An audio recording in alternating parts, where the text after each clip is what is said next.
देखिए, दिल्ली नगर निगम को जो एक किया गया है कोई नया नहीं है, पहले भी निगम एक ही था।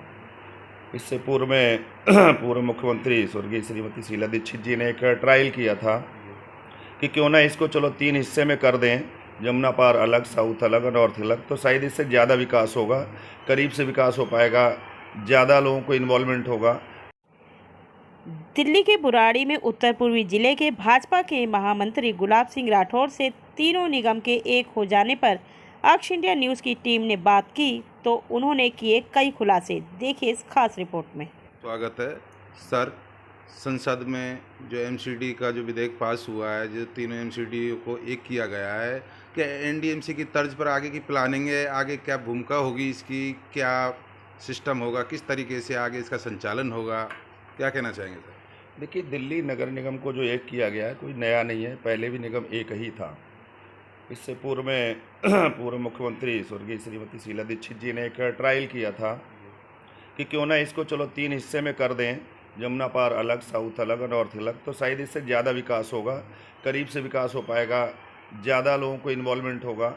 लेकिन वो सही साबित नहीं हुआ, वो निर्णय गलत साबित हुआ, क्योंकि क्या हुआ कि 3 गुना खर्चे बढ़ गए निगम के। 3 निगम हो गए, 3 कमिश्नर, 3 मेयर, 3, तो सारा 3 गुना स्ट्रक्चर बढ़ गया। खर्चे तो बढ़ गए, आय के साधन नहीं बढ़ पाए। और इसी बीच में शीला जी की जगह एक नई सरकार आ गई जो व्यवस्था को अव्यवस्थित करने में मिनट नहीं लगाती। तो उन्होंने क्या है कि जो नगर निगम का वित्तीय संसाधनों के लिए जो वित्तीय वर्ष में बजट मिलना चाहिए, जो उनका निगम का बनता है, मतलब वो उन्होंने देने का काम नहीं किया। लगभग 32 करोड़ से अधिक पैसे उन्होंने रोक लिए। इससे क्या हुआ कि निगम पंगु हो गया। ईस्ट दिल्ली में आय के साधन है नहीं, नॉर्थ दिल्ली में बहुत कम है, साउथ दिल्ली में अच्छा है, तो तीनों निगमों में एक शहर के अंदर डिस्टर्ब हो रहा था। इसलिए तीनों निगम को एक करके मुझे लग रहा है कि दिल्ली जनता को राहत मिलेगा और एक अच्छा काम हो पाएगा।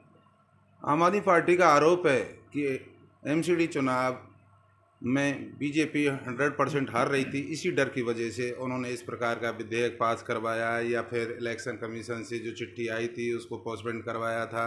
और माननीय मुख्यमंत्री अरविंद केजरीवाल जी कहते हैं कि टाइम पे इलेक्शन होते तो 101% आम आदमी पार्टी सत्ता में आती, और यदि आम आदमी पार्टी सत्ता में नहीं आती तो वे राजनीति छोड़ देते। क्या कहेंगे? आपके मुंह से सुन रहा हूँ, मुझे अजीब लग रहा है। केजरीवाल जी ने तो पता नहीं कब कब कहा कि मैं राजनीति छोड़ दूंगा, अन्ना का साथ दूंगा। मैं बच्चों की कसम खाता हूँ, गाड़ी बंगला नहीं लूँगा। उनके बारे में, मतलब उनके विषय में हमें लग रहा चर्चा करना भी अपने मस्तिष्क को जो है ना बेवजह का जोर देने के बराबर है। रही बात इस चीज़ का कि एमसीडी से चुनाव में बीजेपी भाग गई गलत फहमी में, जिसका पूरे भारत के अंदर 70 से 80% प्रदेशों में अपना सत्ता हो, अपना संसाधन हो, अपनी एनडीए की सरकार हो, और पूरे लोकसभा में, चाहे राज्यसभा हो चाहे लोकसभा हो, पूर्ण बहुमत की हमारे पास सरकार है। वो किस चीज़ से डरने वाली, किस चीज़ का डर होगा? उन भाजपा ने जो जनता के हितों में काम किया, केजरीवाल जी ने, केजरीवाल जी की जो नज़र है वो दिल्ली नगर निगम के हॉस्पिटलों में या निगम की जो ज़मीनें पड़ी हुई उनमें कब्जा करने का है। उन ज़मीनों को बेच करके हजारों करोड़ रुपए का घोटाला करने का है। ये बात बिल्कुल धीरे धीरे समझ आने लग गई। और केजरीवाल का केवल एक ही उद्देश्य होता है कि एक तरह से जैसे ना एक किसी को दाना डाल दीजिए और वो खाने में लग जाएगा और फिर पूरे को गटक जाइए। एक बड़ी मछली की तरह काम करते हैं। तो इन्होंने एक गरीब जनता को एक छोटी मछली समझ करके उसको चूगा डालते हैं और इसके बाद उसको पकड़ लेते हैं। तो इसकी ये ना चले और ये ना हो, जनहित में काम हो, इसलिए मुझे लग रहा है कि ये विधेयक अच्छा है और सही समय पर हुआ है। और स्वाभाविक है कि जब कोई नई चीज़ होगी तो उसका परिसीमन भी होगा, उसका जनगणना भी होगी, उसमें रोटेशन भी होगा, तो समय तो लगेगा। लेकिन जब समय लगने के बाद जो होगा वो बहुत अच्छा होगा, जनता के लिए भी होगा और दिल्ली के लिए भी अच्छा होगा। भाजपा गुजरात मॉडल को आगे रख के हिंदुस्तान के हर स्टेट में जनता से वोट मांगती है कि गुजरात हमारा मॉडल ऐसा है, यहाँ ऐसा डेवलपमेंट हुआ है, ऐसा स्ट्रक्चर है, ये विकास का मॉडल है। और आम आदमी पार्टी दिल्ली मॉडल को सामने रखती है। अभी माननीय डिप्टी सीएम मनीष सिसोदिया जी का गुजरात दौरा हुआ था, गुजरात के स्कूलों का जो दौरा हुआ था, तो उसमें जो उसको खामी बोल सकते हैं या इंस्पेक्शन उनका जिस प्रकार का था, उनका खुला चैलेंज था कि हम गुजरात के स्कूलों का दौरा करना चाहते हैं, जिससे हम देखना चाहते हैं कि शिक्षा का मॉडल गुजरात में क्या है। उनका कहना है कि गुजरात में शिक्षा का मॉडल ना के बराबर है। क्या कहेंगे? देखिए, मनीष सिसोदिया हैं तो उन्हीं के चेले, केजरीवाल के। तो कहते हैं गुरु और चेले सब भाषा तो एक ही बोलेंगे ना जो बोलेंगे। मैं पूछना चाह रहा हूँ, वो तो उत्तर प्रदेश में भी जा रहे थे मॉडल दिखाने के लिए, क्या मिला वहाँ पर? उत्तराखंड में भी तो गए थे ना, बहुत बड़े तीरंदाजी करने, क्या मिला? जमानतें जब्त हो गई। उन्होंने तमाम जगह, वो केवल उन क्षेत्रों में जाते हैं जहाँ कांग्रेस की निगेटिव बहुत ज़्यादा होती है और भाजपा सत्ता पे आने की स्थिति में होती है, वहाँ पर जाके एक बी टीम कांग्रेस के बन के खड़े होते जाके। उन्होंने अभी पंजाब में कहा था कि 18 साल से ऊपर की सभी महिलाओं को 1000 रुपये हम देंगे, सत्ता में आते ही देंगे। कितने को शुरू किया? उन्होंने कहा था 300 यूनिट तक बिजली का बिल वहाँ फ्री देंगे, कितने को दिया अभी तक? जो कुछ वायदे अब वो किए हैं, जरा पंजाब में करके तो दिखाएं। दिल्ली में तो केंद्र पर वो लांछन लगाते हैं। दिल्ली एक टेरिटरी है, यहाँ पर पूरा भारत सरकार की देखभाल है, निगम देखभाल कर रहा है, इसलिए इनकी इज्जत बची रही। अब पंजाब में औकात पता चल जाएगी कि सच क्या है और झूठ क्या है, सब सामने आ जाएगा। दूध का दूध पानी का पानी हो जाएगा। गुजरात में क्या करेंगे? गुजरात मॉडल क्या है और दिल्ली मॉडल क्या है? दिल्ली के स्कूलों का मॉडल मालूम है? कितने नए स्कूल बनाए हैं आप? ये देखेंगे जो भी स्कूल बने हुए हैं, ये अगर देखें तो इन सबकी ज़मीन आज से 25-30 साल से आज की आबादी लगभग जो है ना 300 से 400 गुना ज़्यादा बढ़ चुकी है। स्कूल तो वही है। बच्चे आज प्राइवेट स्कूलों में पढ़ने के लिए क्यों मजबूर है? इसका मतलब गवर्नमेंट के स्कूल नहीं है, इसका मतलब गवर्नमेंट के पास सीटिंग नहीं है, गवर्नमेंट व्यवस्था नहीं दे पा रही है। तो मुंह से कहना, एडवर्टाइज करना और रियलिटी पे ज़मीन पे लाने में बहुत फ़र्क है। और केजरीवाल साहब ज़िंदगी में कभी रियलिटी पे काम नहीं करते, हमेशा जनता के पैसे को ऐड में खर्च करके अपनी वाहवाही के लिए काम करते हैं।